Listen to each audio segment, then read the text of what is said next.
Bad news tonight from the Obama camp. If you had any sign of the apocalypse money riding on two-headed cows or dogs and cats sleeping together or something, Barack Obama and Hillary Clinton have struck a deal for the Democratic convention. What's more, multiple accounts with multiple sources saying the talks between the two camps went just fine. Dun, dun, dun. In fact, both camps say it was Obama who suggested the ultimate outcome. Clinton's name will be put into nomination, something she, not her supporters, reportedly had resisted. Both camps now thinking the symbolism of her nomination will help unify the party behind Obama. Details are still to come, but at some point, Clinton will release her delegates from their commitment to her. She will urge them to vote for Obama, and she, as a superdelegate herself, will cast her own vote for Barack Obama for president. The announcement comes today in a news release issued jointly by both Obama and Clinton. Talking Points memo quotes Obama sources saying the Clinton camp was consistently committed to doing what was best for the party and for Obama's chances. Let's bring in Chris Kofinas, a Democratic strategist who served in the John Edwards campaign as communications director. Hi, Chris. Good evening, Rachel. Let's go back just for a second to the new Obama ads. What do you make, Chris, of the distance between the positive ad that's going to run during the Olympics and the Indiana ad, which goes after McCain so strongly? When you see two very different types of ads like that, what does that represent as a strategy? Well, first and foremost, I think what people need to keep in mind is the most important thing for Senator Obama and the Obama campaign is the brand. He's a new kind of politician. That has been a very powerful advantage for him, not only through the primaries, but I think will be key to him in the general. And so, and if you look at it from the McCain's campaign's perspective, what they want is a mud fight. They want Senator Obama to get in this vicious, nasty back and forth. So the Obama campaign is playing this very smart two-level game. The national level, they're keeping it very positive, and then they're kind of strategically hitting McCain in these key states with very targeted messages. It's a very smart thing to do. The key question is going to be after the conventions, when the Republican attack machine goes into full bore, they really start unleashing.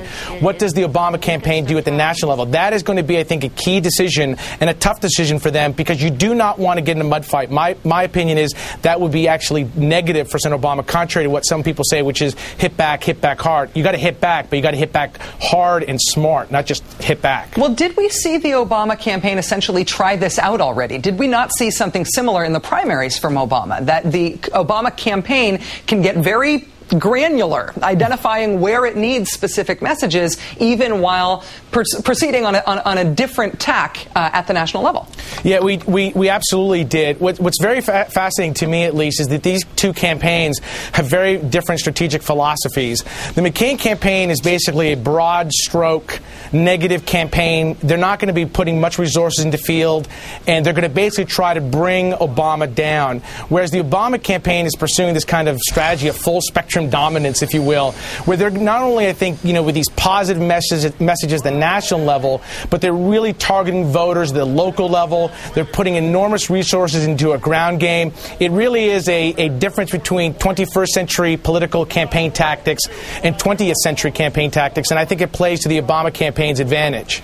Chris, onto the convention issue. In the biggest sense, problem solved, issue settled. But is it possible that there's still some devil in the details here? I mean, she will get nominated, she'll get a roll call vote, but how does this all happen? When does it happen? Does she release the delegates, and in what circumstances? Do you think there are any landmines in the remaining details here? There might be. I don't think so. I want to look at it from a positive perspective. I think this was a very smart thing to do, especially from the Obama campaign's perspective. I mean, let me just, a news bulletin to anyone who may doubt this, and I can already imagine some of the pundits, wondering and pontificating about what is going to happen in the convention. Senator Obama is going to be the nominee.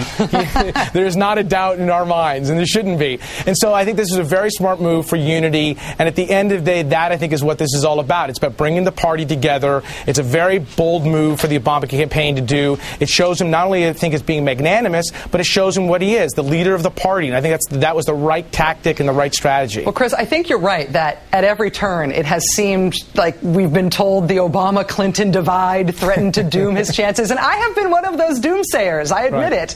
Do you think there's a sense in which all of that talk lowered expectations, made it seem like Obama's nomination might be much more complicated and problematic and dramatic, and maybe now if it goes off without a hitch in Denver, he'll he'll benefit from seeming to exceed expectations? That's the silver lining way to look at it, right, Rachel? Yeah. I mean, I think there's a lot of truth to that. I mean, that there are going to be pundits out there saying, is there going to be chaos? Is there going to be division? Listen, I think this is going to be the Democrats' finest hour. We are going to show, I think, unity. It is going to be a smooth convention, and it's going to be a very powerful convention with great speakers. And I think some of the most significant speeches are going to come not only from Senator Obama, but from Senator Clinton and President Clinton. And so at the end of the day, politics is a game of addition, not division. And I think this is a good, smart move. It adds to the party and it adds to his chances in the fall. Chris Kofinas, former communications director for the John Edwards campaign, thanks a lot for joining us. Thanks, Rachel.